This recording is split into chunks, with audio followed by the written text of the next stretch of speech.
said, do you remember something? And she's like, no, I don't remember. I said, why don't you remember anything? She said, because you'll be surprised you forget. You forget what happens before. I've forgotten a lot of what it was pre-motherhood in terms of my feeling or my way of life or the way my brain functioned at that time. My days are so full now. In fact, I wonder what I was doing with my time earlier.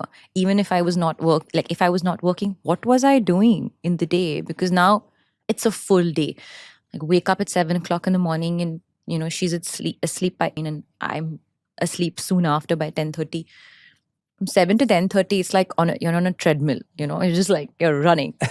When you speak about surprises, there are multiple surprises on a daily basis currently because she's a toddler. She's a 2-year-old right like now. She's just turned 2. So now she's really bubbling. Yeah. There's a lot of surprises every day. It's definitely ever evolving, the feeling of motherhood. But I think one thing I can say for sure, and it is a good thing, but sometimes it can also be a bad thing.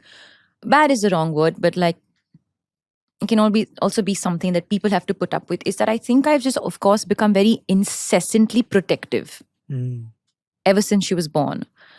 So I remember the earlier months after she was born, it was bliss for me.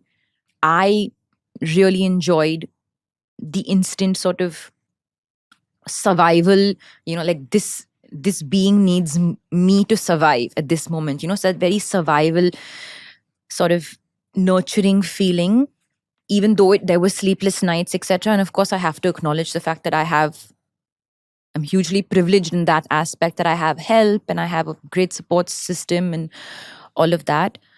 But that instant sort of bonding period, I deeply enjoyed it, but I was also filled with so much worry. That's something that I have to talk about very openly. And that's a very normal feeling, is what I understand, for mothers to feel, especially new mothers to feel. But what I also learned with time is that the worry doesn't go away. It just changes form.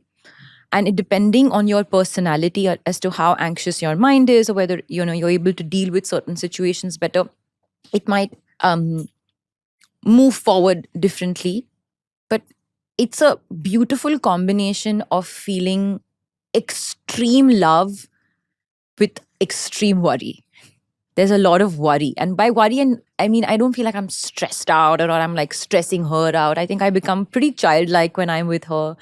One thing I'm pretty mindful about is to really enjoy her childhood. A lot of parents who have kids keep telling me, enjoy this time. In fact, in New York, I met a woman in an elevator who was there to drop her son off to college.